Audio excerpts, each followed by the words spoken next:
Ერთი წლის განმავლობაში სამწუხაროდ საქართველოში გაიზარდა უმუშევრობა, შეჩერდა ეკონომიკური ზრდის ტემპი, შეჩერებულია ბიზნესი, გაზრდილია კრიმინალი.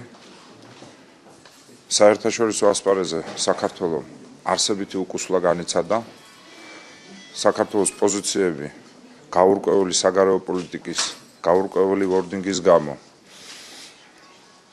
იწვევს ჩვენი მეგობრების დეზორიენტაციას და იმედგაცრუებას. ეს ყველაფერი ხდება ახალი ხელისუფლების მოსვლიდან ერთი წლის თავზე. საქართველოს დაემსგავსა ადრე ფიგურალურად რო ვთქვათ, საქართველოს იყო გემი, რომელიც მიდიოდა, ვიღაცას არ მოწონდა მიმართულება, საით მიდიოდა ეს გემი, ვიღაცას არ მოწონდა გემის კაპიტანი, მაგრამ ეს იყო გემი, რომელიც მიდიოდა და იმიტომ რომ ის მიდიოდა, იყო შანსი ჩვენ დაგვენახა აზვირთებულ წყალში ხმელეთი. დღეს საქართველოს დაემსგავსა გემს, რომელიც აზვირთებულ წყალში დგას და არსაით არ მიდის. და ეს ტალღები მას აქანავებენ. და ეს არის საფრთხე, იმიტომ რომ ეს გემი შეიძლება ჩაიძიროს.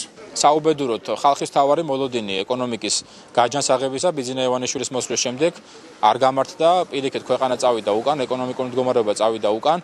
და დღეს არავინ არ არის ამ მდგომარეობით კმაყოფილი. რაცა უნდა აიძულონ ზოგიერთი ბიზნესმენი, რომ გამოვიდეს და ილაპარაკოს, რომ რენესანსია საქართველოში და აღმავლობაა ბიზნესში, ან სოციალურ სფეროში, დღეს არის სრულიად საპირისპირო. ერთადერთი, რომელიც მართლაც ხელშესახებია და შეგვიძლია პოზიტივში მიუთვალოთ ქართულ ოცნებას, ეს არის განცდა რიგითი ადამიანების, რომ მათზე სახელმწიფოს მხრიდან ძალადობა არ განხორციელდება, რომ განსხვავებული აზრის გამოხატვის გამო ადამიანს არ დაიჭერენ, არ ცემენ, არ წაართმევენ საკუთრებას, ეს მნიშვნელოვანი პოზიტივია.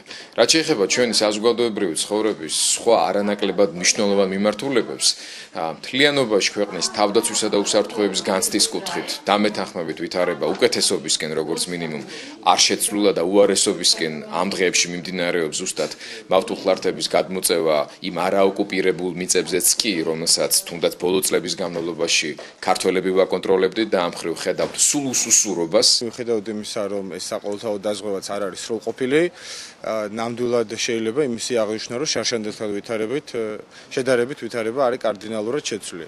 სხვა სფეროებში მე გამიჭირდება ამისი თქმა, რომ სადმე რომელიმე სფეროში არის წინ გადადგული ნაბიჯები, არის სფეროები, სადაც არის იგივე უცვლელი ვითარება, მაგალითად პროკურატურა, მაგალითად სასამართლო, სადაც საერთოდ არ დატყობია ხელი ახალი ხელმძღვანელობისა და არის სფეროები, სადაც არის უარესობაც და სადაც გარკვეული სტაგნაციაც აღინიშნება.